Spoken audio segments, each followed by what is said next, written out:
Bueno, muy buenas noches a todos.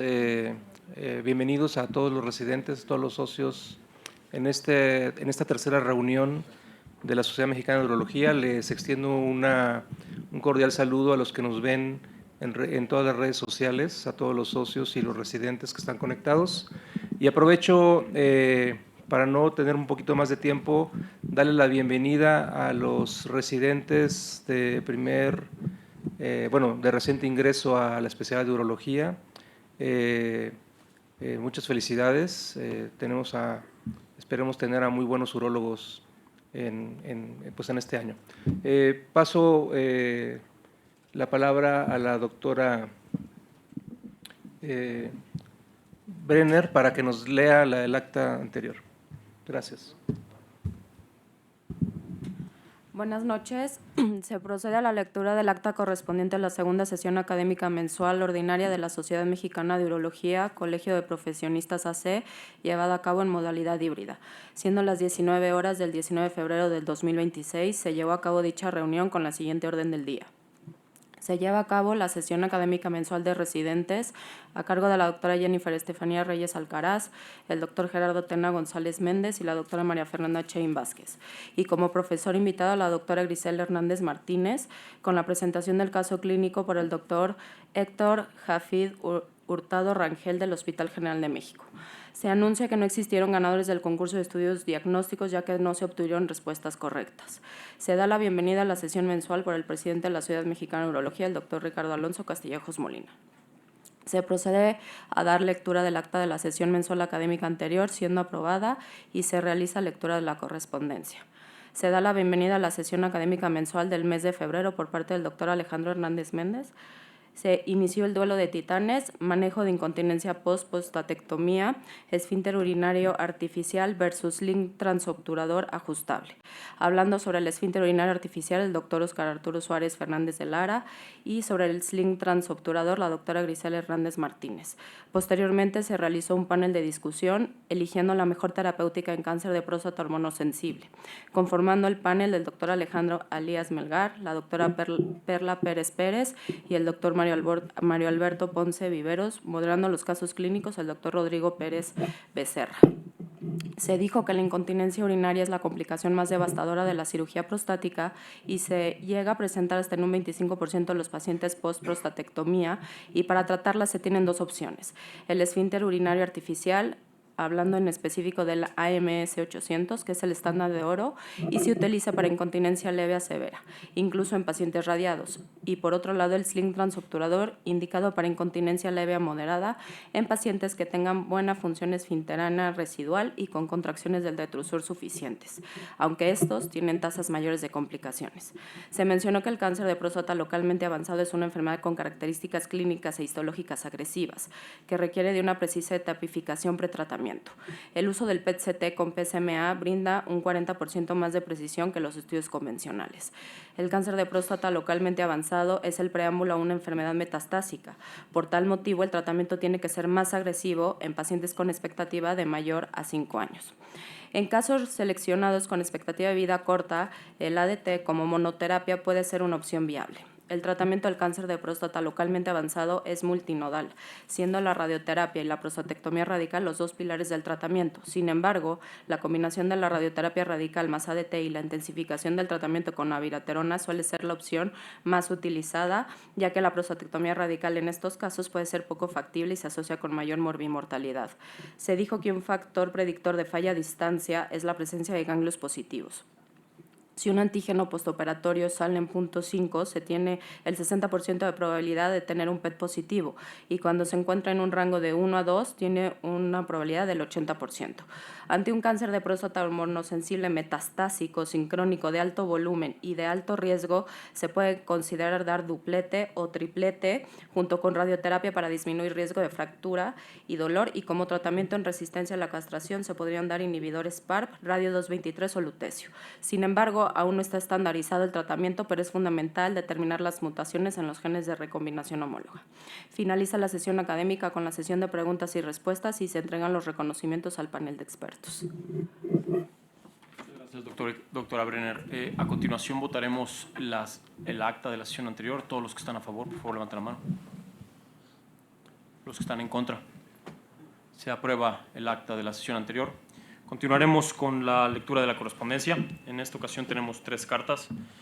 La primera de ellas está fechada el 7 de marzo del 2026, dirigida al doctor Ricardo Alonso Castillejos Molina, Sociedad Mexicana de Urología, presidente. Distinguido doctor Castillejos, Intersistemas Editores cuenta con una experiencia de 54 años generando programas de educación médica continua en todos sus formatos. Uno de nuestros objetivos es mantener informado al médico acerca de los avances médicos mediante medios impresos, electrónicos y presenciales. En este caso, deseamos solicitar su aval y su uso de logo para el proyecto Urociencia, impartido por médicos especialistas en la materia y es dirigido a médicos urólogos. Dicho curso tiene como objetivo brindar conocimientos teóricos y prácticos fundamentales de la urología, permitiéndoles comprender, identificar y manejar en forma adecuada las enfermedades del sistema urinario mediante contenidos actualizados, estrategias de aprendizaje orientadas a la práctica clínica y al cuidado del paciente. En esta ocasión, los médicos autores son el doctor Hernández León, el doctor Gerardo Quintero Cortés y el doctor Jesús Alberto Salazar Vázquez. Viene el temario en donde se tratan temas de incontinencia de esfuerzo, cistitis intersticial, crecimiento prostático, vejiga hiperactiva, incontinencia urinaria de urgencia y vejiga neurogénica. Dentro de los materiales impresos se encuentran serie de 3 casos, caballete para uso del médico y un tríptico para el paciente. Hay 3 casos clínicos enlistados, hay un caballete con material desarrollado con información tomada de Scientific Publishing, un tríptico para el paciente y dicho curso será alojado en la plataforma en la página del portal electrónico. Y a continuación me despido agradeciendo de antemano su atención y quedando a sus órdenes para cualquier particular al respecto. Atentamente, Mónica Ochoa, coordinadora de proyectos y relaciones estratégicas de Intersistemas SADCB. La siguiente carta está fechada el 23 de febrero del 2026 en la ciudad de Buenos Aires. Señor presidente de la Sociedad Colombiana de Urología, doctor William Quiroga, de nuestra mayor consideración, por medio de la presente nos dirigimos a usted y al comité directivo de la institución que preside con el fin de solicitar la evaluación de un suspicio institucional y la eventual difusión de un próximo curso internacional del Club de la Uretra, que se desarrollará en el Sanatorio Güemes, en la Ciudad Autónoma de Buenos Aires, los días 11 y 12 de junio del 2026. El Club de la Uretra es un grupo científico internacional sin fines de lucro, integrado por urólogos especializados en cirugía reconstructiva geniturinaria, con representación de América Latina, Centroamérica y otros países, orientado a la educación médica continua, la formación quirúrgica avanzada y el intercambio académico. Este encuentro constituirá el primer curso internacional organizado por el club en la modalidad presencial, con actividad quirúrgica en vivo, transmitida desde 2 quirófanos en paralelo, permitiendo una experiencia formativa intensa y de alto nivel académico. El cuerpo docente estará conformado por todos los directores de los fellowships acreditados por la Genitourinary Reconstructive Surgeon Society, GURS, de América Latina, quienes participarán como profesores y cirujanos invitados, garantizando estándares internacionales en contenido científico y técnico. Adjuntamos el presente flyer de difusión y el programa preliminar, quedando a disposición para ampliar cualquier información que considere necesaria. Sería para nosotros un honor contar con el auspicio y apoyo institucional de esta prestigiosa sociedad, cuya participación resultará fundamental para la difusión regional y el fortalecimiento académico de esta actividad. Sin otro en particular, agradeciendo desde ya su tiempo y consideración, los saludamos muy atentamente de parte de la doctora Laura Velarde Ramos y el doctor Javier Belinqui, del comité organizador del Club de la Uretra. Y la última carta, esta es por parte de la Sociedad Argentina de Andrología y dice: estimados miembros de la comisión directiva, nos dirigimos a ustedes en nombre de la Sociedad Argentina de Andrología, SAA, con el objetivo de compartir una iniciativa académica que consideramos de gran interés para los profesionales de salud masculina en nuestra región. Desde su fundación hace 50 años, la Sociedad Argentina de Andrología ha desarrollado una intensa actividad científica y educativa orientada a la formación de profesionales en el campo de la salud reproductiva y sexual masculina, contribuyendo al desarrollo de la andrología clínica en Argentina y en toda Latinoamérica. En este marco, tenemos el agrado de presentar el curso de formación en Andrología Clínica 2026, un programa académico especialmente diseñado para brindar una formación estructurada y actualizada en andrología, abordando desde los fundamentos fisiológicos del eje gonadal masculino hasta el enfoque clínico de las principales patologías andrológicas. El curso tiene una duración total de 7 meses con 28 clases virtuales asincrónicas y encuentros sincrónicos para discusión clínica, y está dirigido a médicos urólogos, endocrinólogos, clínicos y ginecólogos interesados en iniciar o profundizar su formación en la andrología clínica. Nos gustaría muy especialmente solicitar la colaboración de esa prestigiosa sociedad para difundir esta actividad académica entre sus asociados. Como forma de fortalecer el vínculo académico entre nuestras sociedades, la Sociedad Argentina de Neurología ofrece 2 becas completas para que asociados de su sociedad puedan participar del curso. Asimismo, los invitamos a que sus miembros puedan visitar nuestra página institucional, donde encontrarán otros cursos y actividades de formación en andrología que la Sociedad Argentina de Andrología desarrolla dentro de su programa educativo orientado a profesionales de toda la comunidad hispanohablante. Creemos firmemente que la formación colaborativa entre sociedades científicas de la región es fundamental para el desarrollo de la medicina reproductiva y de la salud masculina en Latinoamérica. Esperamos que esta iniciativa contribuya a fortalecer esos vínculos académicos. Adjunto a esta comunicación encontrará el programa detallado del curso. Agradeciendo desde ya su colaboración y quedando a disposición de cualquier consulta, les enviamos un cordial saludo. La Comisión Directiva de la Sociedad Argentina de Andrología, firma el doctor Gastón Rey Balsaqui, presidente. A continuación, continuaremos con la introducción por parte del doctor Alex Hernández Méndez.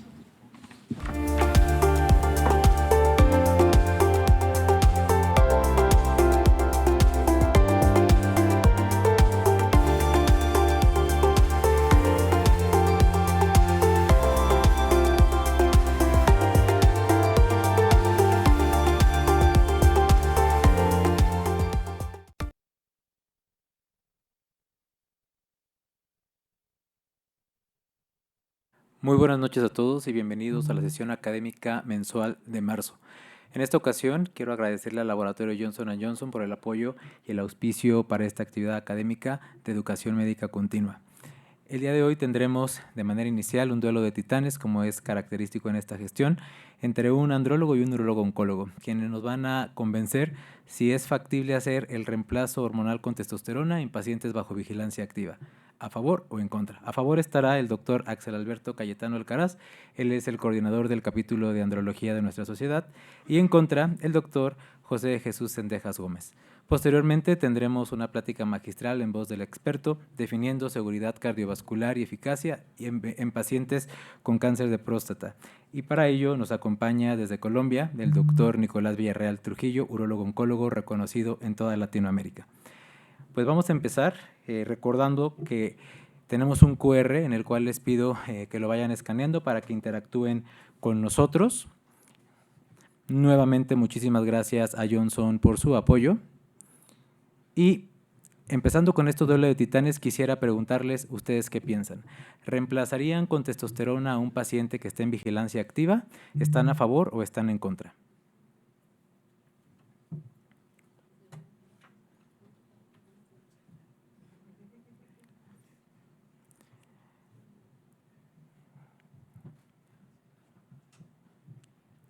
Vamos a dar un poco de más tiempo para ver cómo se mueven las tendencias. Los doctores tras bambalinas han apostado la cabellera previamente, así es de que al final veremos quién la pierde. Y parece que tiene una tarea más fácil Axel. No te dejes, Jesús. Veremos cómo nos va después de este duelo de titanes. Comenzamos con el doctor Axel Cayetano, quien hablará a favor del uso de testosterona en estos pacientes.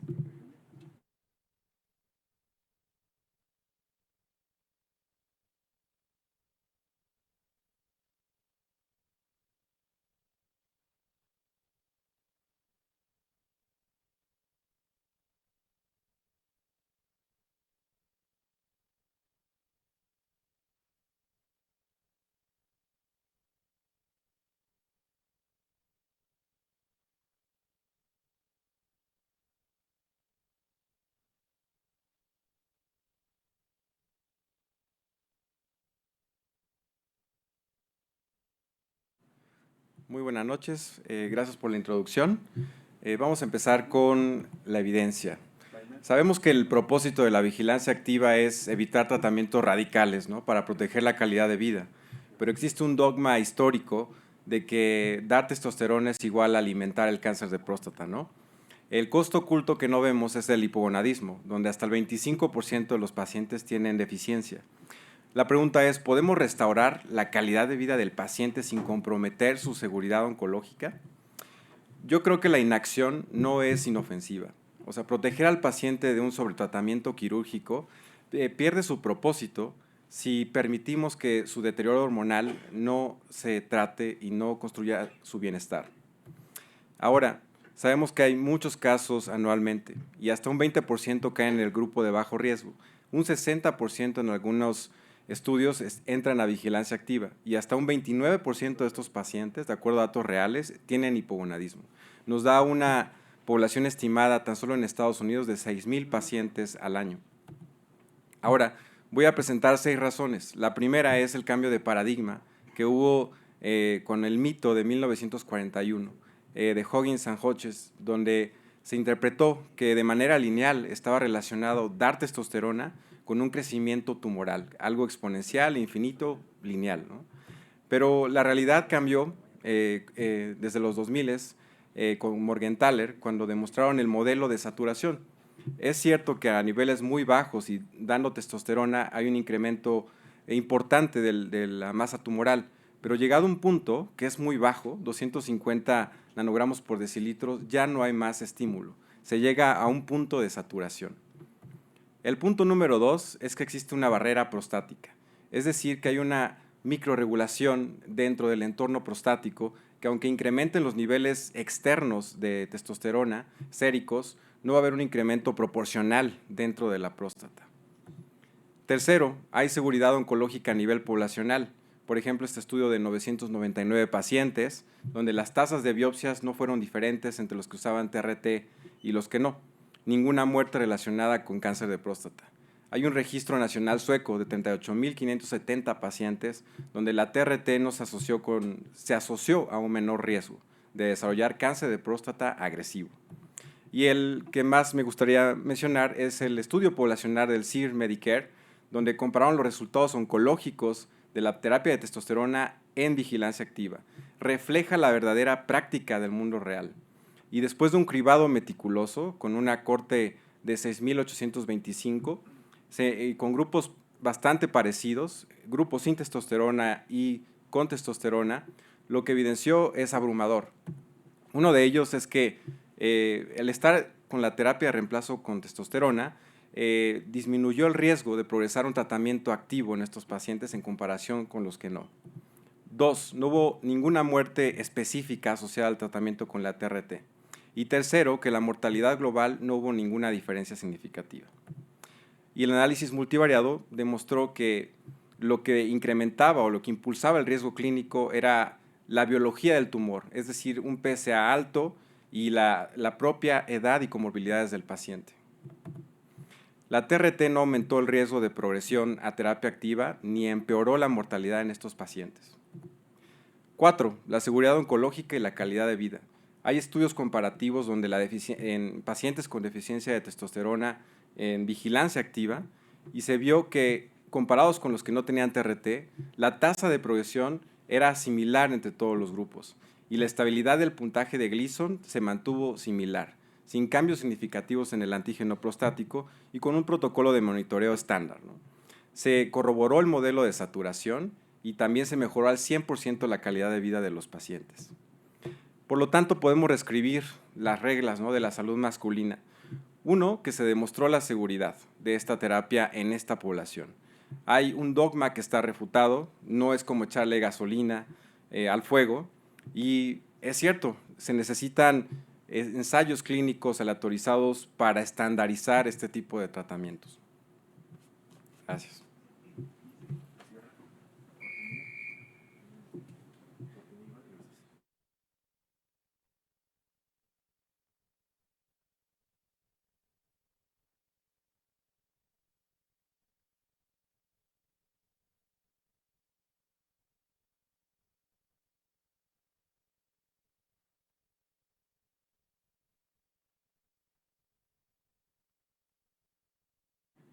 Muy buenas noches a todos. Muchas gracias a la Sociedad Mexicana de Urología por la invitación. El día de hoy voy a hablar en contra del reemplazo hormonal con testosterona en pacientes bajo vigilancia activa.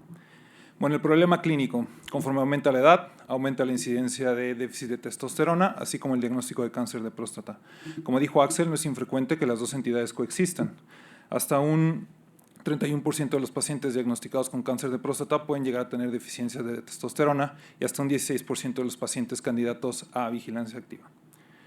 Sin embargo, prescribir la terapia con reemplazo con testosterona en vigilancia activa es asumir que los tumores de bajo riesgo son biológicamente inmunes a la estimulación androgénica exógena. Un servidor y Charles Hogging tenemos algunas dudas. ¿Qué es la vigilancia activa? Bueno, es una estrategia de manejo en la cual vamos a estar vigilando de manera estrecha al paciente con normalmente enfermedad de bajo riesgo y vamos a intervenir de manera curativa cuando el paciente progrese. ¿Quiénes son los candidatos? Enfermedad de bajo riesgo, densidad de antígeno baja, pocos cilindros, bajo volumen tumoral y un porcentaje de patrón Gleason 4 en caso de incluir en estos protocolos a pacientes con riesgo intermedio favorable. ¿En qué consiste? Antígeno cada 6 meses, tacto rectal cada 12 meses, biopsia cada año, cada 2 o 3 años dependiendo del protocolo y resonancias magnéticas donde algunos grupos recomiendan hacerlo cada 12 meses. Las graves desventajas de esta terapia es que hasta el 73% de los pacientes a 10 años van a necesitar un tratamiento definitivo. ¿Y por qué? ¿Cuál es la razón más frecuente? Progresión. ¿Ustedes darían un tratamiento que teóricamente podría incrementar la progresión? Yo no estoy tan seguro de ello.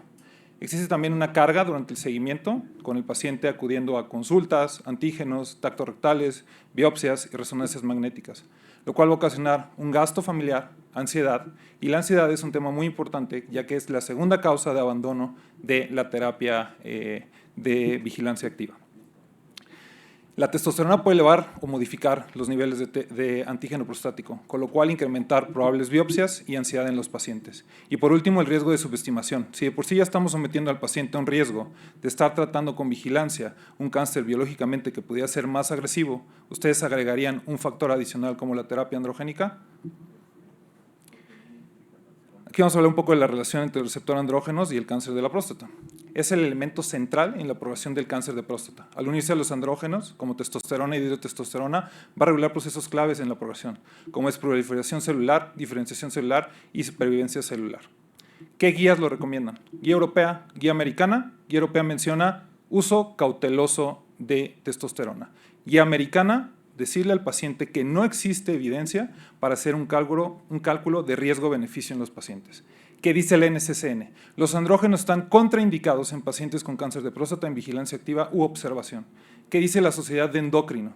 Recomendamos en contra de iniciar terapia con testosterona en pacientes con cáncer de próstata, un nódulo tiroideo palpable o un nivel de antígeno mayor de 4.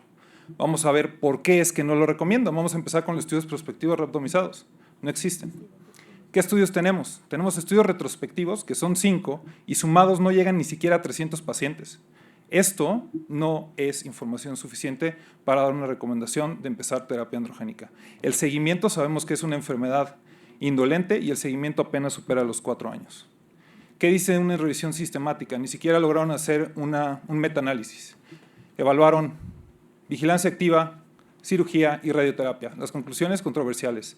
La evidencia observacional respalda el uso cauteloso de terapia con testosterona en pacientes con cáncer de próstata de riesgo bajo o intermedio en vigilancia activa, así como aquellos con enfermedad localizada favorable tras prostatectomía o radioterapia con respuestas adecuadas de antígeno.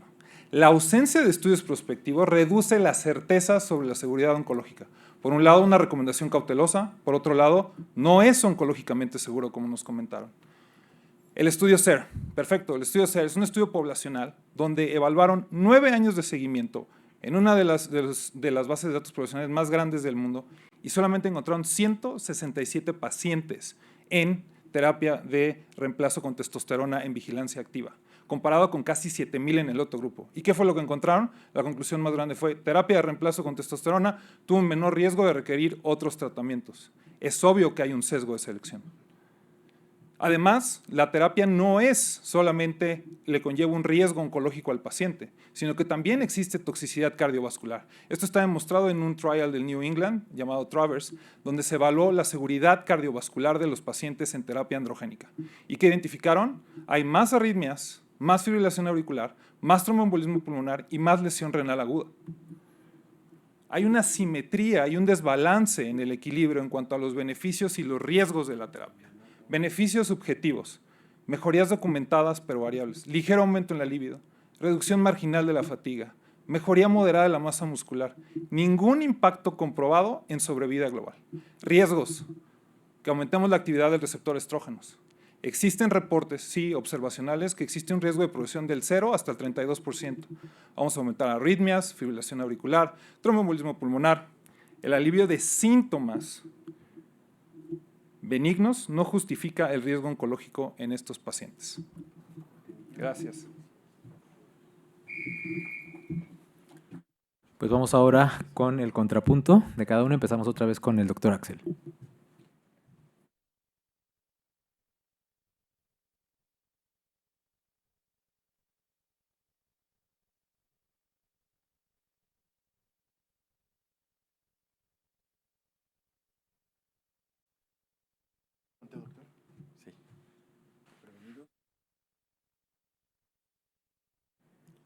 Muy buenos puntos, aunque también tengo más puntos adicionales, ¿no? Hay una plausibilidad biológica oncoprotectora.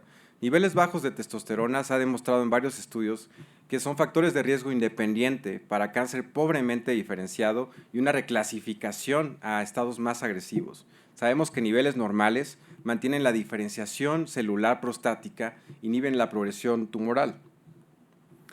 De hecho, hay un estudio reciente donde tener testosterona baja en una población en vigilancia activa, se encontró que tener menos de 300 nanogramos aumentaba el riesgo significativamente de tener una progresión extrema en el grado histológico, hasta un 61% y un hazard ratio de 1.61. La testosterona baja no es cáncer lento, es algo que puede activar fenotipos agresivos. También se ha evidenciado su utilidad en otros escenarios, por ejemplo, postprostatectomías, donde la tasa de recurrencia bioquímica puede ser menor. Por radioterapia, de igual manera, las tasas de recurrencias bioquímicas pueden ser menores, aún con incrementos transitorios del antígeno. ¿Qué pasa con el antígeno? Que puede incrementarse. Es natural que cuando tú das testosterona, se normalice el volumen y incrementa el antígeno prostático. Sin embargo, no va de la mano con la densidad del antígeno prostático. Lo que verdaderamente dicta la progresión oncológica es la densidad del antígeno prostático y los cambios en la resonancia y en el upgrading de la biopsia. Hay que abandonar las prohibiciones absolutas en favor de una rigurosa evaluación personalizada del riesgo y beneficio que tenga cada paciente. Para seleccionar estos pacientes es muy importante que tengan los criterios clínicos de hipogonadismo, que haya un consenso entre el paciente, los oncólogos, los urólogos y andrólogos, y después de esto tener una vigilancia activa como Dios manda. Se acabó el tiempo. Vamos ahora con la contrarréplica del doctor Sendejas.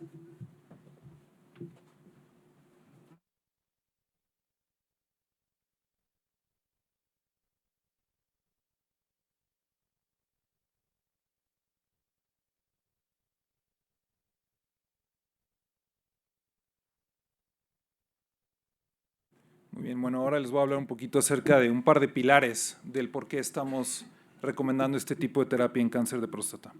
Uno, como comentamos, todo viene de estudios retrospectivos, evaluaciones en cierto grupo de pacientes, y aquí les hice un diagrama para que puedan identificar cuáles son estos sesgos metodológicos.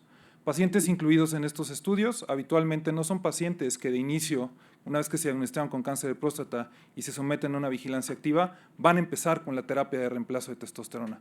Van a ser pacientes, como dijo Axel, muy bien seleccionados, donde probablemente hayan pasado meses sin que hayan tenido recurrencias, 12, 24 meses, y entonces es cuando se ingresan a este brazo y cuando ingresan a estos estudios.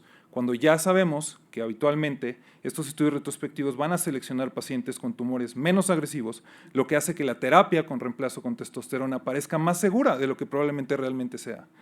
Esto genera una falsa impresión de beneficio que se tendría que confirmar en estudios prospectivos, los cuales hasta el momento no existen. Aquí vamos a hablar exactamente del efecto de saturación, que hay que recordar que es una teoría, no está demostrado completamente. Del lado izquierdo de la pantalla pueden ver la teoría de Huggins, donde justamente como dijo Axel, es un aumento lineal, una correlación lineal entre el aumento de testosterona y el riesgo de progresión y aumento tumoral. ¿Qué dice el efecto de saturación? Que llega a un umbral donde en teoría los receptores andrógenos están saturados. ¿Cuál es el problema de la teoría? Es una teoría cuestionable. ¿Por qué? Porque la mayoría de los estudios son en animales, son estudios in vitro, y los pocos estudios en humanos son en humanos sanos, No estamos seguros que el receptor andrógenos funcione exactamente igual en un paciente sano que en un paciente cuando ya sabemos que tiene cáncer. Segundo, no tenemos de nuevo la comprobación clínica con estudios aleatorizados de que esta teoría realmente sea representativa en la clínica.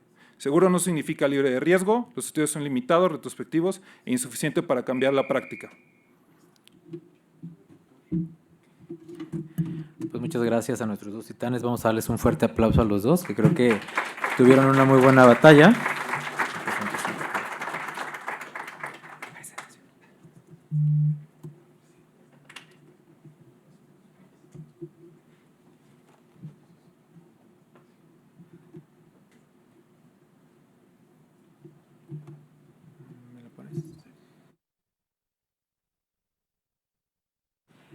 Y la pregunta ahora es, ¿cambiaron de opinión? ¿Qué opinión tienen en relación al uso de testosterona en pacientes bajo vigilancia activa?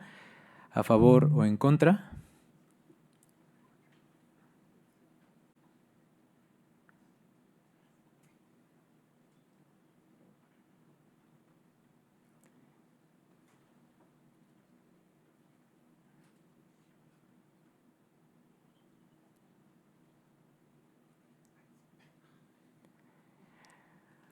Pues creo que los convenció por esta ocasión más, Jesús. Un aplauso nuevamente a los dos. Continuando con nuestro programa, pasamos ahora a invitar al doctor Nicolás Villarreal Trujillo, que nos va a hablar acerca de definiendo seguridad cardiovascular y eficacia en pacientes con cáncer de próstata. El doctor Nicolás Villarreal Trujillo, como les comenté, es urologo oncólogo de la Universidad Javeriana de Bogotá. Bienvenido, Nicolás. Muchas gracias por acompañarnos nuevamente a SMU.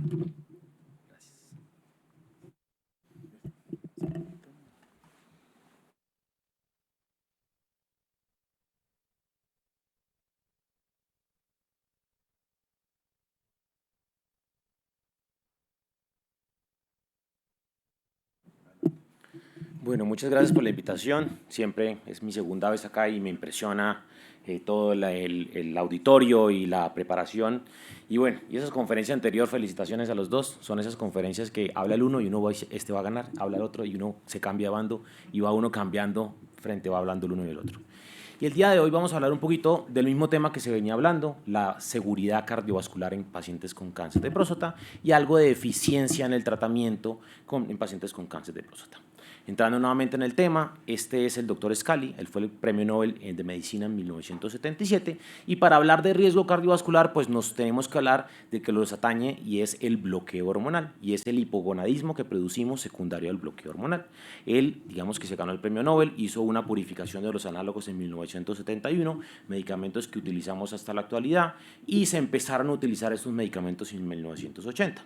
¿Qué pasó? Anteriormente utilizamos antiandrógenos no esteroideos y derivados de los estrógenos y cuando se hicieron las comparaciones se encontró que estos medicamentos eran superiores en el bloqueo hormonal, pero en pro tenían una disminución muy importante del riesgo cardiovascular que sabemos utilizamos y los más viejitos alcanzamos a utilizar estos medicamentos a base de antiandrógenos esteroideos. Fueron aprobados por la FDA en 1989 y pues hoy son parte del estándar de manejo para el manejo de cáncer de próstata avanzada. Ahora, todos sabemos cómo funcionan los análogos de la LHRH. Tenemos inicialmente un aumento de la testosterona por estímulo de la hipófisis, esto va a un aumento de la LH, va a un aumento de la testosterona, eventualmente se hace un down regulation y una disminución de la testosterona y pues el bloqueo hormonal que eventualmente estamos buscando en nuestros pacientes con cáncer de próstata. Y esto, digamos que tiene varias teorías y varios desenlaces secundarios a hacer ese tipo de bloqueo hormonal. Uno, por ejemplo, que tenemos todos como en la cabeza es ese efecto de llamarada, ese flare-up que se produce, ese aumento de la testosterona inicial y nos han enseñado por tradición oral a bloquear este efecto de llamarada con utilizar antiandrógenos periféricos para el paciente. Ahora, cuando miramos de dónde se basa esa literatura, Este es el estudio citado, es un estudio de Urology del 2010, donde tomaron 1.566 pacientes, los dividieron a unos pacientes solamente con el análogo, otros pacientes con el análogo más el antiandrógeno, y los dividieron en pacientes que habían recibido 7 días antes de aplicar el análogo y pacientes que habían menos de 7 días.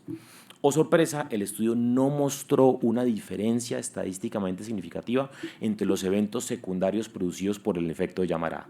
Utilizamos estos antiandrógenos porque nos lo han enseñado así, pero no hay ninguna literatura que lo respalde que vamos a evitar ningún efecto secundario de este efecto de llamarada.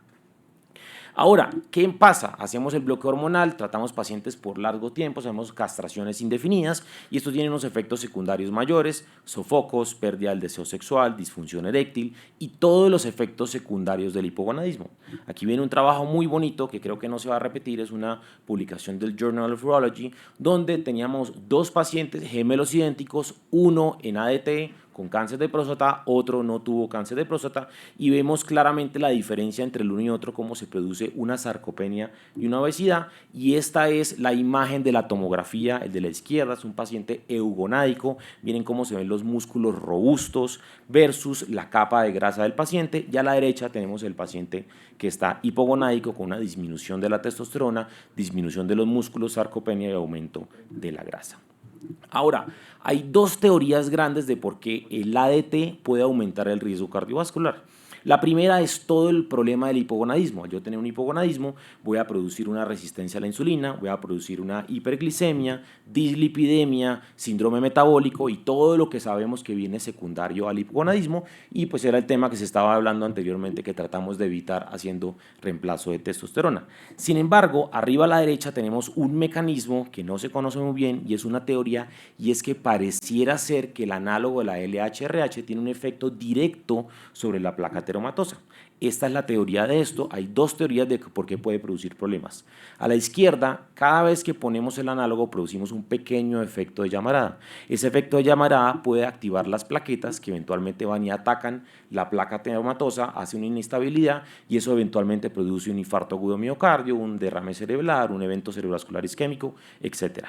A la derecha tenemos la segunda teoría, que es una activación. Los linfocitos T tienen receptores de la análoga de la LHRH y al yo poner el análogo, activo los linfocitos T, se produce un efecto de activación y estos atacan por, digamos que una cascada inflamatoria de la placa que eventualmente puede producir un evento cardiovascular secundario.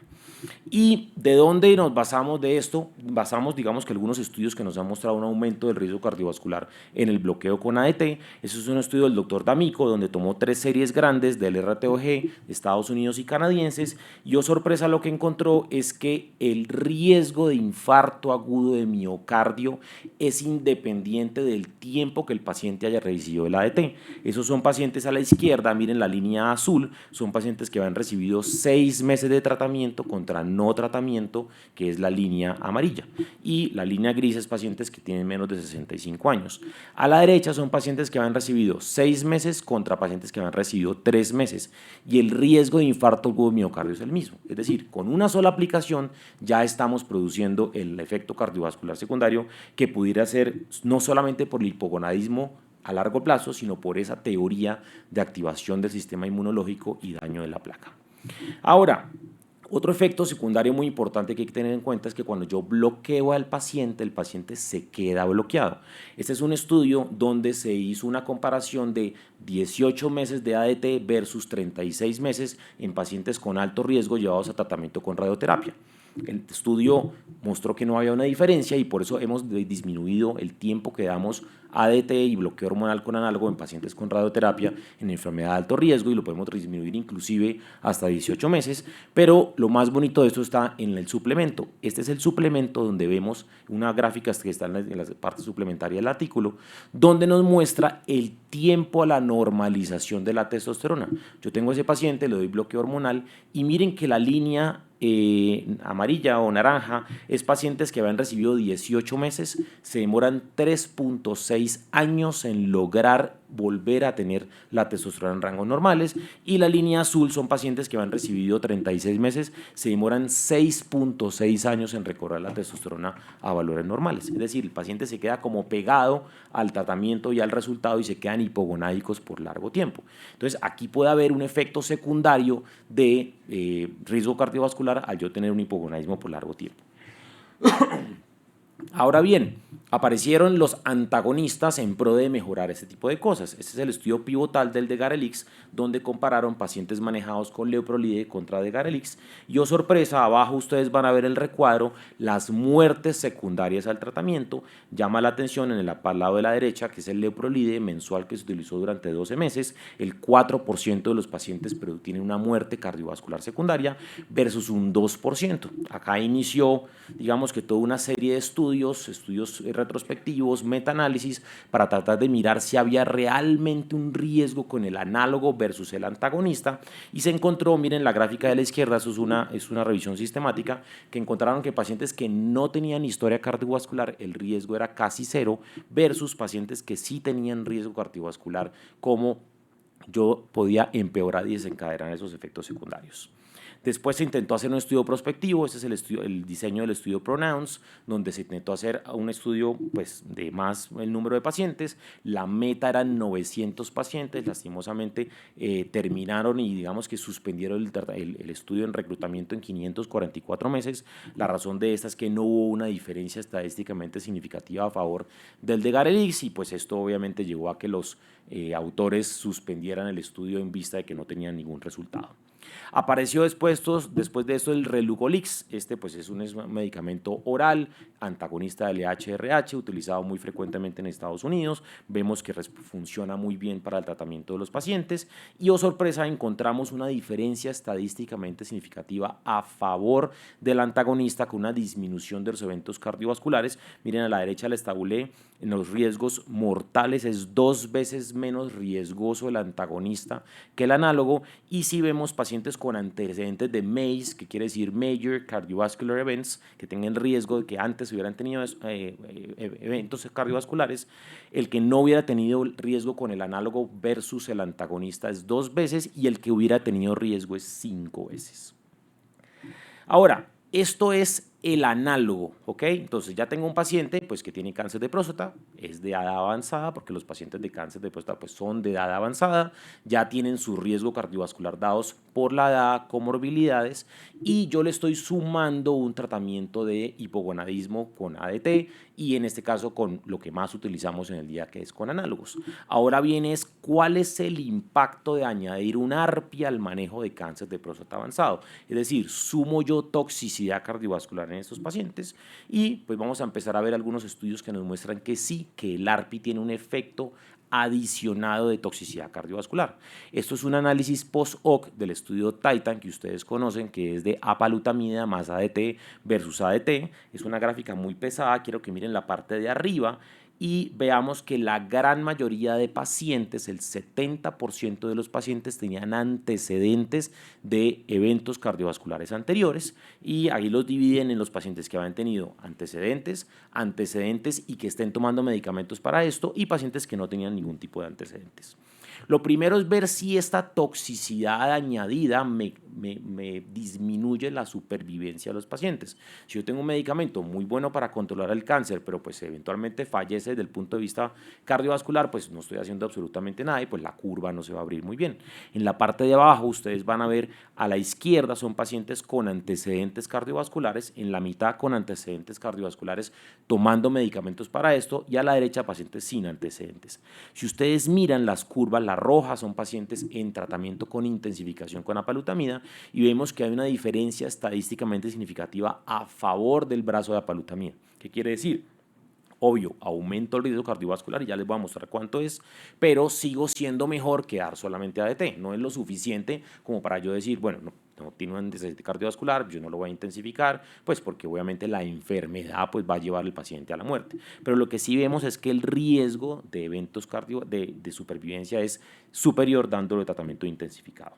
Ahora, en esta gráfica, nuevamente, es muy pesada y muy saturada, vamos a seleccionar solamente la parte de la mitad y vemos cómo cuando yo intensifico al paciente versus solamente manejo con ADT, aumento el riesgo de infarto agudo de miocardio grado 3 por encima en 3 veces en los pacientes intensificados en los pacientes intensificados con factores de riesgo. En pacientes con factores de riesgo y que estén tomando medicamento, 4 veces aumento el riesgo de un infarto agudo de miocardio grado 3 y el paciente que no tiene antecedentes cardiovasculares es 1 vez el aumento del riesgo cardiovascular. En la parte de abajo, derrame cerebral o evento cerebrovascular, 2 veces los grupos de pacientes que tengan antecedentes, 2 veces el grupo de pacientes que tengan antecedentes y están tomando medicamentos.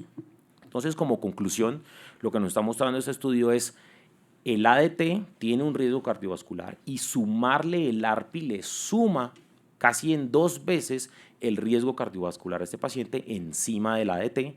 Sin embargo, el 70% de los pacientes tenían antecedentes y sigue siendo mejor intensificar que no intensificar, pues porque van a vivir más en contra de su enfermedad oncológica.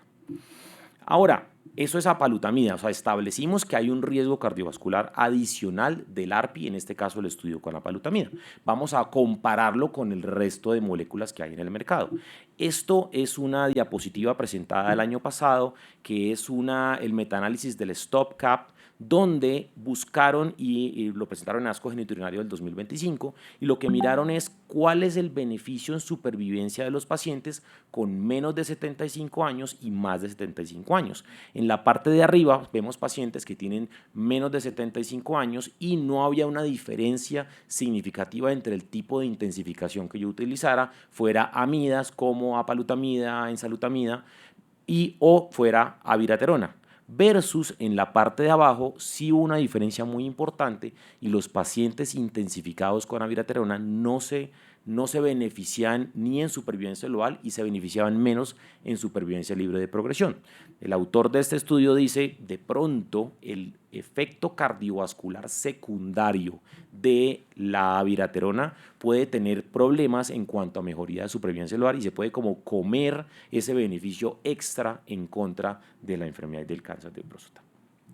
Ahora, vamos a comparar diferentes tipos de intensificaciones en manejo con cáncer de próstata avanzado. Y este es un estudio muy importante, es un metaanálisis y una revisión sistemática, donde hicieron un diseño de prisma y encontraron 22 reportes y 24 estudios. Cuando se revisa son en general todos los estudios pivotales grandes que hemos visto para el manejo de cáncer de próstata avanzado, desde el escenario de enfermedad localizada de alto riesgo hasta el escenario de enfermedad metastásica resistente a la castración. Si miramos, es un estudio muy robusto que incluye 22.166 pacientes, no podemos decir que hay una falta de la muestra, y cuando miramos vemos que la curva se desplaza hacia la derecha, es decir, esto favorece el control, que es el paciente manejado como monoterapia de ADT en cuanto a eventos cardiovasculares serios para los pacientes. Nuevamente establecemos que adicionarle el ARPI tiene un factor de riesgo adicional. Ojo, no estoy diciendo que no se dé intensificación con ARPI en pacientes metastásicos. Estoy solamente mostrando que hay un riesgo cardiovascular adicional porque sabemos que es el estándar de manejo. Y el aumento del riesgo es 2 veces frente al paciente que solamente está con ADT. Ahora, ¿cuál es la probabilidad de que esto pase? Digamos que el resultado principal, miren que arriba en azul, toxicidad cardiovascular grado 3, en los pacientes que fueron manejados con ARPI, el 15.6% de los pacientes tenían una toxicidad grado 3 y el paciente no manejado con ARPI, el 7.8%, lo que les dije anteriormente, más o menos es el doble. Y si vemos diferentes tipos de desenlaces secundarios, tenemos un aumento de 2 veces de la hipertensión grado 3, un aumento de 2 veces del síndrome coronario agudo, un aumento de 2 veces de la disritmia, un aumento de 2 veces de los eventos cerebrovasculares y de 3 veces de la mortalidad cardiovascular. Entonces, ya establecimos que la adición del ARPI pues, tiene un mayor riesgo, especialmente en pacientes con antecedentes cardiovasculares. Ahora vamos a tratar de dividir por las diferentes moléculas disponibles en el mercado. Tenemos enzalutamida, apalutamida, abiraterona y darolutamida, digamos que en general. Entonces, cuando hacemos el forest plot, y nuevamente quiero recordar, el estudio incluía 22.166 pacientes, tenemos que la abiraterona, muy consecuente con lo que habíamos hablado anteriormente, aumenta el riesgo cardiovascular en 2 veces, un riesgo relativo de 2, la enzalutamida 1.98, la combinación de abiraterona con enzalutamida, recuerden que en algún momento se pensó que esta combinación pudiera ser beneficiosa para los pacientes, terminó siendo más tóxica que beneficiosa, aumentaba el riesgo cardiovascular en 4 veces, la apalutamida, oh sorpresa, nos demostró un riesgo relativo de 1.39, terminó siendo la que menor riesgo cardiovascular presenta a los pacientes intensificados, y la darolutamida, muy consecuente al resto de medicamentos, 1.91. Entonces, tenemos un riesgo cardiovascular añadido cuando intensificamos los pacientes, y la que menos daño o más se nos acerca a solamente la ADT, en este caso es la apalutamida, con un riesgo de 1.39. Ahora, esto es comparable con otros metaanálisis. Este es un metaanálisis chino donde hicieron comparación para mirar efectos, digamos que beneficios de las diferentes terapias de intensificación entre dupletas y tripletas, y tenemos una parte en cuanto miran de eventos secundarios o eventos secundarios de alto riesgo. Y si ustedes miran la línea, tenemos que en la parte de abajo, a la derecha, tienen mayor riesgo contra la ADT, tripletas, y si vamos subiendo, la segunda es apalutamida con ADT. Si ustedes ven, la línea cruza el 1, es decir, no hay una diferencia estadísticamente significativa contra el ADT como monoterapia. Ahora, ¿cuál es la tolerabilidad? Ya sabemos que hay un mayor riesgo cardiovascular, en este caso ya sabemos cuál es la que menos riesgo cardiovascular. Vamos a compararlo el resto de, digamos que estudios de investigación, y esto pues viene siendo poniendo todos los estudios uno al lado de otro, y llaman la atención algunas cosas. Miren cómo el riesgo de eventos secundarios severos entre Arches, Titan y Aranaut, digamos que son similares, teniendo un mayor riesgo de eventos secundarios severos reportados en el Aranaut. Esto es la tabulación de lo que reporta el estudio. Ojo, tenemos que abajo en rojo, mayor riesgo de muerte por eventos secundarios, el que más tiene es Aranaut con 4.7%. ¿Por qué es esto? No lo sé.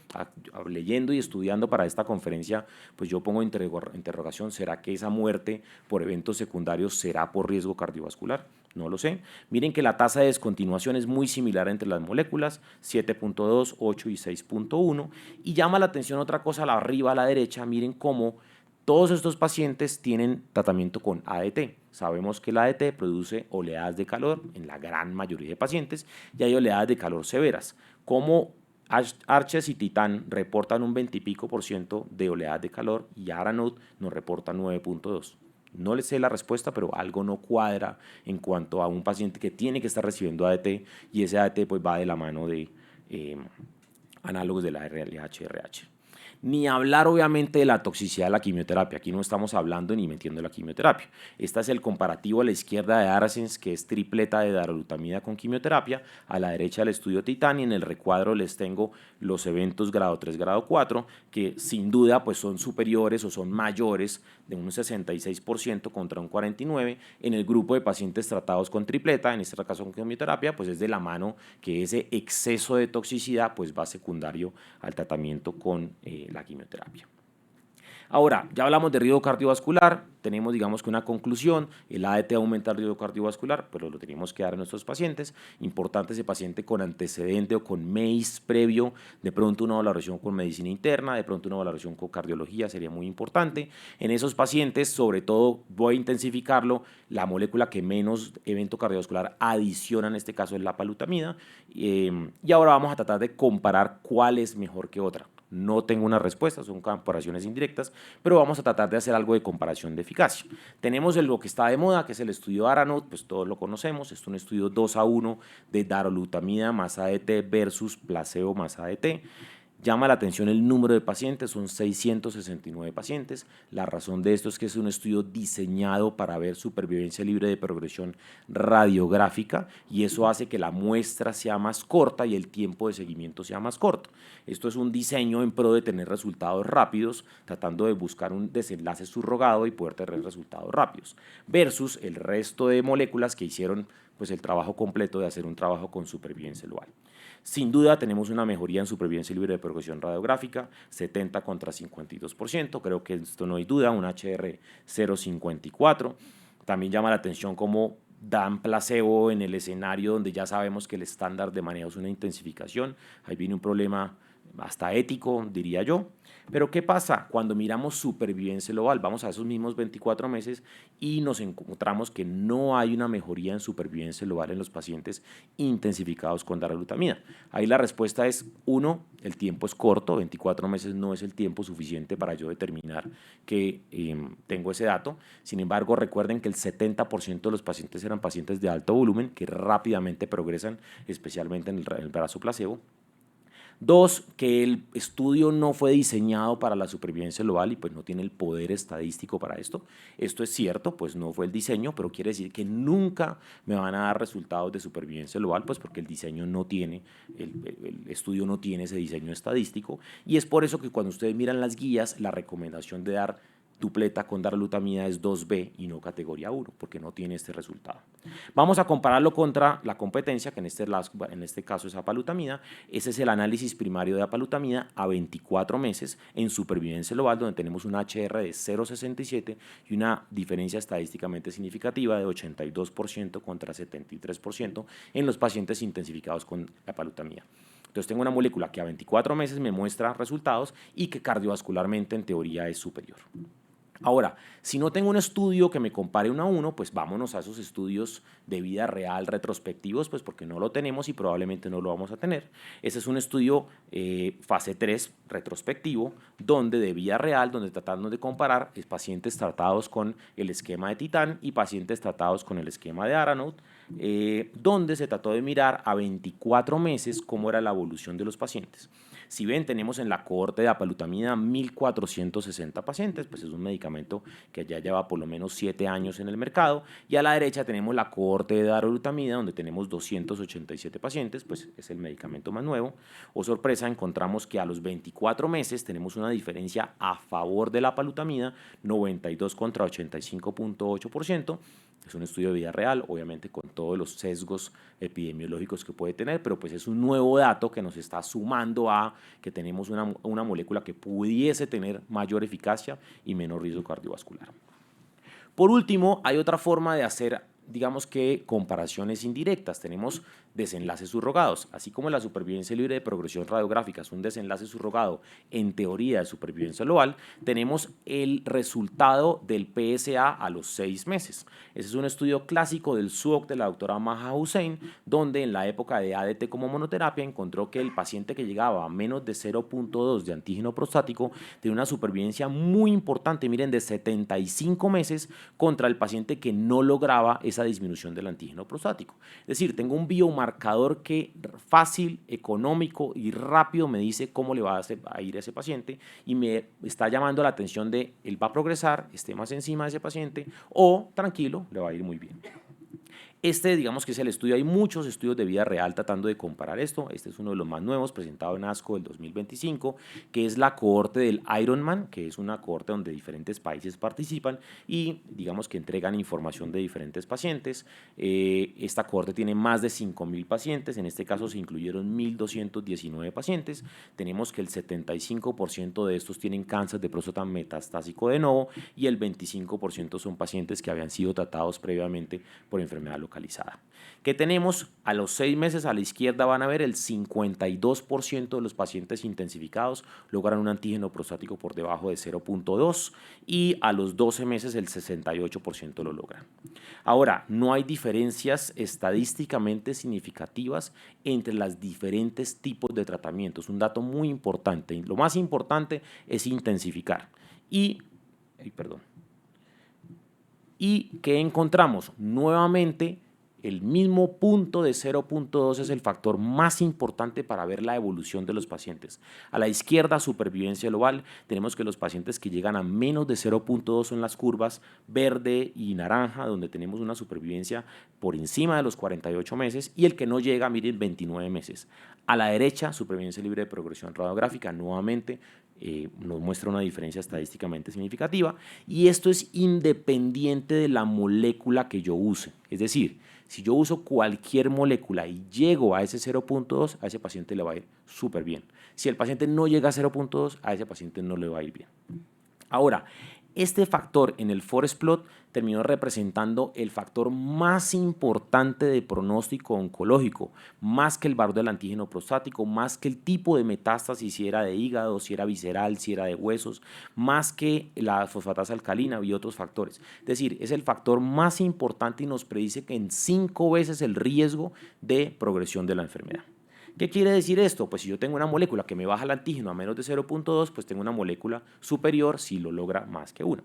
Ese es el subanálisis del estudio Titán, donde encontraron exactamente lo mismo, ese número mágico de 0.2 se representaba, y de esto hay trabajos de todas las moléculas, densalutamida, darolutamida, quimioterapia, tripleta, todas tienen el subanálisis mostrando que nuestra meta es llegar a ese valor de 0.2. Y es independiente del volumen. En esta gráfica vemos a la izquierda, alto volumen, si llega a menos de 0.2, mire que la supervivencia es por encima de los 48 meses, a la derecha pues bajo volumen le va a ir mejor, sin duda biológicamente es una enfermedad menos mala. Ahora, esta es una diapositiva presentada en el ESMO del 2022, donde hacen la comparación de ese valor de 0.2. Tenemos a la izquierda ADT más docetaxel, 25% de los pacientes llegan a ese valor. A la derecha la tripleta de abiraterona, 51%. A la derecha Aranut a las 24 semanas, es decir, a los 6 meses, 52%. Abajo Latitude, 47%, y Titán, 61%. Nuevamente mostrándonos que logra llegar a ese 0.2, que es el subrogado de progresión de la enfermedad en los diferentes estudios que les he venido mostrando. Esto no lo voy a pasar. Finalmente, vamos a tratar de compararlo. He venido comparando todo contra dupletas, vámonos contra las tripletas. No tenemos ningún comparador y pues no es el tema de hoy, pero hablando un poquito de eficacia, este es un estudio matemático donde han dicho, bueno, voy a coger los pacientes de Titán y vamos a continuar a ver en cuánto llegaban al 50%, el 78% de los pacientes, los pacientes, el 50% vivía hasta los 78 meses, y a la derecha el Larsen, 71.8%. Como resumen o digamos que como conclusión, el ADT como monoterapia ya presentó un riesgo cardiovascular en pacientes con cáncer de próstata. La intensificación sin duda mejora los desenlaces oncológicos. La adición del ARPI aumenta los riesgos cardiovasculares, y la palutamida es el más potente y el que menos riesgo cardiovascular presenta frente a los competidores. Muchas gracias.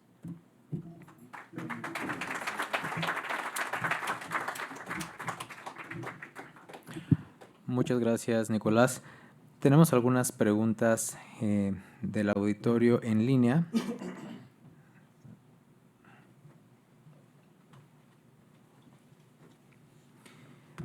Y la primera pregunta que tenemos es, ¿en tu práctica clínica tienes preferencia en relación al agente de bloqueo hormonal comparando análogo o antagonista de GNRH? Sí, digamos que sin duda prefiero el análogo, y la razón es que yo no tengo Relugolix, no sé si México lo tenga, pero es muy costoso, y digamos que es muy cómodo porque es oral. El de Garlix tiene un problema, y es que hace un efecto secundario en el sitio de la inyección mensual, y eso se presenta en 1 de cada 3 pacientes, y es un efecto que ninguno de mis pacientes ha tolerado. Es decir, tiene antecedente cardiovascular, les pongo el de Garlix porque tiene un antecedente severo. A los 8 meses el paciente me está diciendo, no aguanto más, no me aguanto esa colocación del medicamento. Adicional a eso, cuando se pone el medicamento hay una reacción histaminérgica y se produce, un paciente me lo explicó muy bien, como cuando uno lo vacunan. Recuerden cuando les ponían la vacuna del COVID, que queda uno un par de días como aporreado. Entonces, ningún paciente lo ha tolerado más de 12 meses. Entonces, la verdad no me gusta. Voy a agradecer al equipo. Si me pueden poner nuevamente el QR, invito a toda la gente que está conectada, si tienen alguna pregunta para alguno de nuestros ponentes, de nuestros invitados el día de hoy, pueden escanear el QR y hacerla directamente ahí. Perfecto. La siguiente pregunta es, hablando de interacciones farmacológicas, ¿Con qué fármacos debemos de tener más cuidado al agregar ARPIs al tratamiento de cáncer de próstata? Sí, porque creo que Axel no va a querer contestar esa pregunta. Bueno, hay dos cosas muy importantes. Las estatinas tienen una interacción muy importante, especialmente la rosuvastatina con la darolutamida. Yo ya tuve un paciente por ignorancia, lo quiero decir, con una rhabdomiolisis secundaria a la combinación. Me enteré y eso es otra cosa que uno no se da cuenta. Y eso en alguna junta multidisciplinaria, mi jefe me decía, llevo 30 años en esto y nunca he visto una enfermedad cardiovascular ni nada de eso. Y mi pregunta es, ¿usted le hace seguimiento al paciente que no volvió? Es decir, usted mira, uy, no llegó don Juan, vamos a llamarlo a ver qué pasó y ¿será que Juan se murió por un infarto? Nosotros no le hacemos seguimiento y creo que ninguno. Entonces, pues el paciente deja de llegar y uno no se da cuenta que tuvo eso.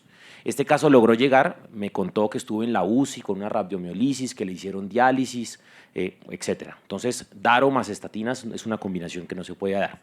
Ahora, hablando de la contraparte, APA con rivaroxaban tampoco se puede dar. Se produce un aumento del efecto del rivaroxaban y es un factor de riesgo. Entonces, pues rápidamente uno le pregunta a ChatGPT medicamentos del paciente y uno hace la correlación. En general, no hay factores más importantes, sino esos dos. En términos de reducir las interacciones medicamentosas, ¿hay algún ARPI en el que en particular tú tengas alguna preferencia? Para interacción medicamentosa, no. O sea, digamos que las enzalutamida y la palutamida teóricamente tienen mayor riesgo con algunos medicamentos, pero cuando uno va y mira los medicamentos son como clonidina, son unos medicamentos como isordil, o sea, medicamentos que ya casi no se usan. Sin duda, el rivaroxaban, pues que es un medicamento que se usa frecuentemente, pues es un factor de riesgo y hay que tenerlo en cuenta.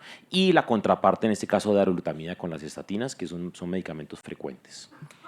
Si tuviera que apostar para el manejo ideal en el futuro, ¿dónde ves más eficacia en el tratamiento en general? ¿ARPI con un inhibidor PARP, ARPI con inmuno o ARPI con radioligandos? Dios santo. Esa pregunta es del doctor Daniel Olvera, que está aquí enfrente. Dios santo.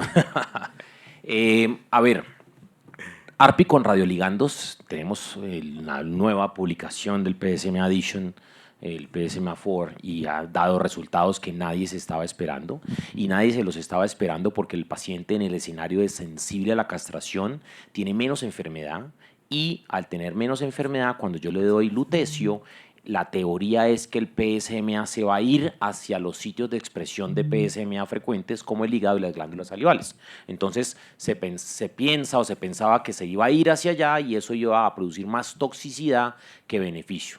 Pero, oh sorpresa, tenemos un estudio contra el estándar de manejo que es ADT más ARPI y dio una respuesta, digamos que una mejoría a favor de esta nueva tripleta. El problema de los radioligandos, que fue lo que mató al radio 223 o lo dejó abajo, es el costo.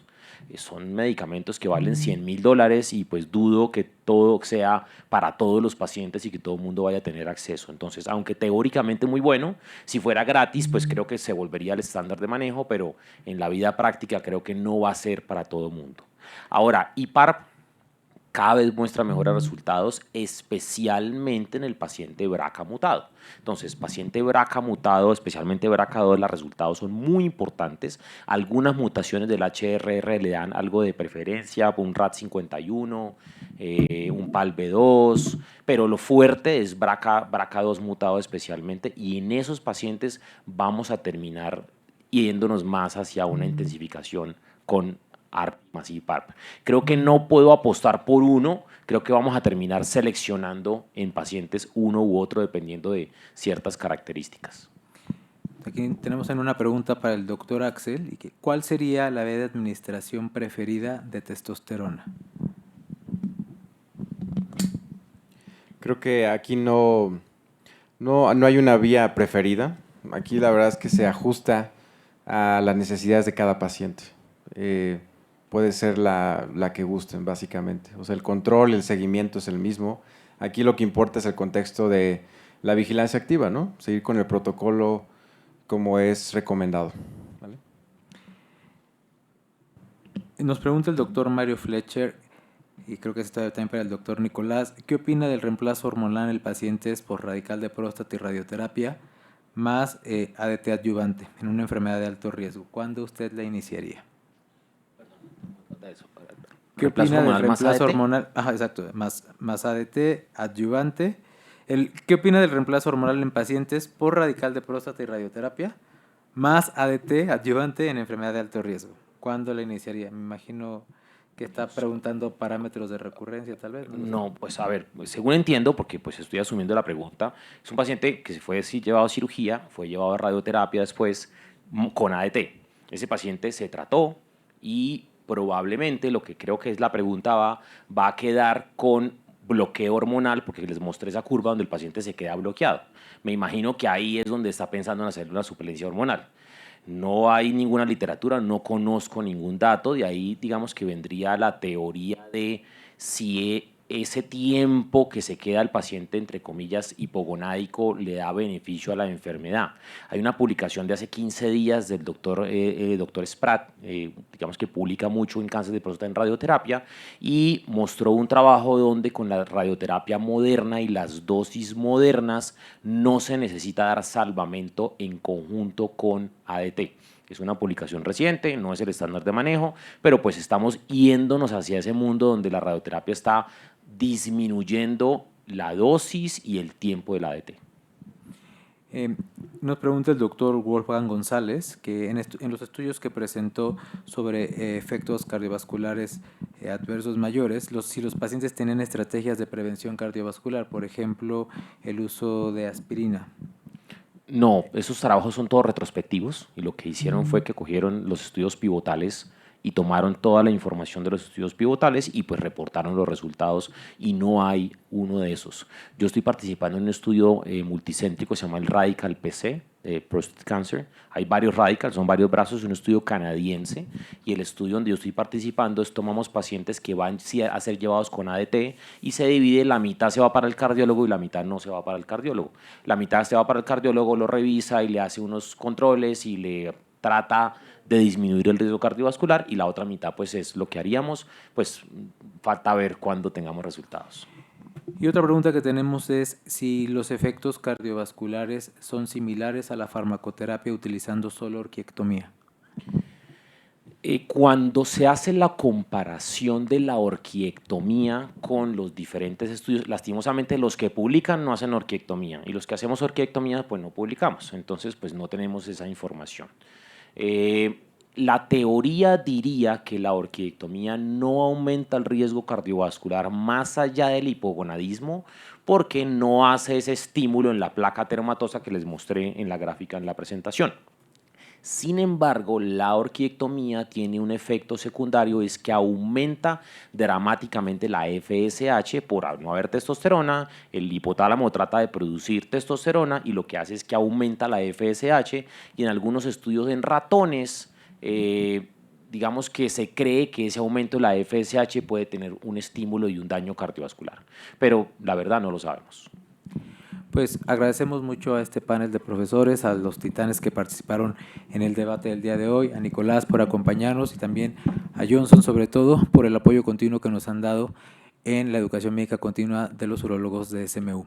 Y como muestra de agradecimiento, nuestro presidente, el doctor Ricardo Castillejo, les entregará un diploma al doctor Nicolás Villarreal, al doctor Axel Cayetano y al doctor Jesús Cendejas. Agradecemos también que durante esta sesión contamos con el apoyo de CIUSA, quienes nos auspician los regalos para el concurso de estudios diagnósticos. Pasamos por favor el video.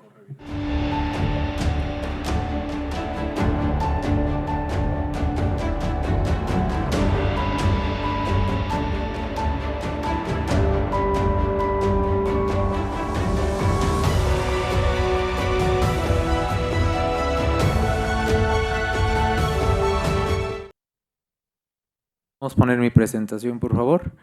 La pregunta era cuáles eran estos medios de cultivo de la principal enterobacteria de infecciones de vías urinarias, y bueno, la respuesta era un agar McConkey y un agar EMB.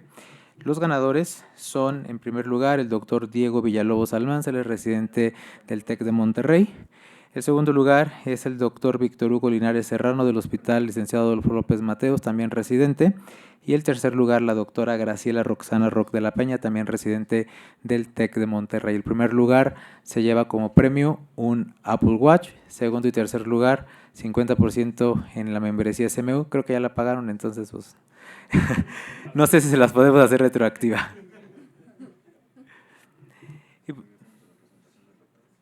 El video de ello.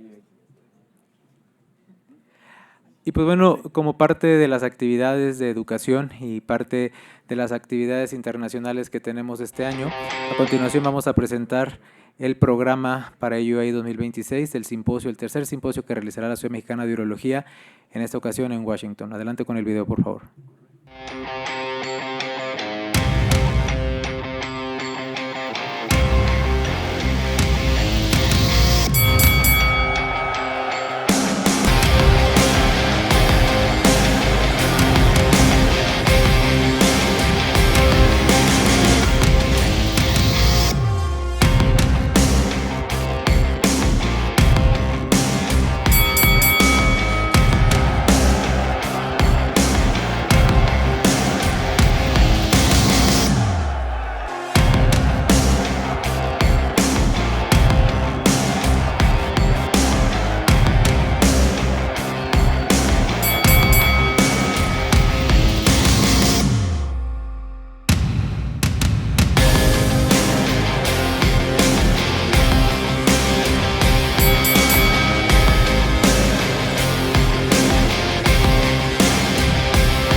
Para todos los que irán a Washington, los esperamos el día 16 de mayo, de 8 de la mañana a 10 de la mañana en el Salón 143B. Tendremos una sesión muy interactiva de debates con grandes ponentes internacionales, debates moderados por urólogos nacionales. Nos acompañarán Red B. Ball de Cleveland Clinic, Kevin Zorn de PPH Canadá, la doctora Sara Psutka, ella está en la Universidad de Washington, Mohamed El Telmami, él también de Cleveland Clinic. John Denstedt de la Universidad de London en Canadá, Guido Gisti del Hospital San Rafael en Milán, Alexander Kutikov, que él está en Fox Chase Cancer Center, Simón Cribellaro, que él está en la Universidad de Chicago, Janet Kucreja de la Universidad de la Clínica Mayo, Benjamin Prader de Francia, Melanie Aube-Peterkin, ella está en la Universidad de Montreal, y Dmitry Nikolavsky, que es actual secretario de Educación de la GURS. El programa lo pueden revisar ya en línea, se pueden comenzar a registrar, tendremos sorpresas para todos los asistentes, nos encantará a todos verlos por allá en este duelo de batallas con grandes expertos y, como les comenté, moderados por urólogos nacionales. Será un verdadero gusto tenerlos allá.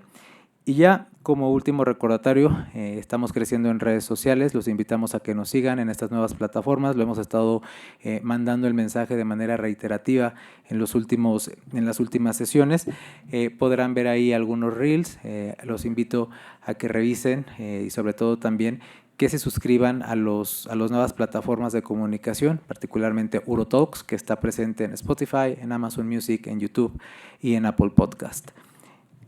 Cedo el micrófono al doctor Ricardo Castillejos Molina para que nos dé, nuestro presidente, para que nos dé los comentarios finales de esta sesión. Muchas gracias a todos los que nos acompañaron. Bueno, muchísimas gracias por la participación de todos ustedes. Espero que haya sido de su agrado. Los invito también a través de las redes sociales a dar los comentarios, sugerencias para ir creciendo. Como pueden ver, vienen todavía en relación a cuestiones de educación médica continua importantes. Reitero la bienvenida a los nuevos colegas en formación y que pasen muy buen fin de semana. Y por otro lado, los invito este sábado para que también se conecten de todas las plataformas en la coordinación de residentes, que va a estar muy interactiva, igual con profesores extranjeros, y también en la participación de nuestros residentes de la Sociedad Mexicana de Urología. Muy bonita noche y pues gracias por participar.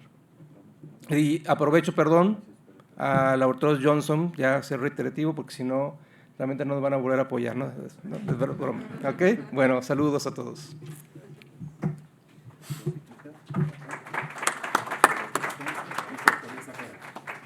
Si no me veta.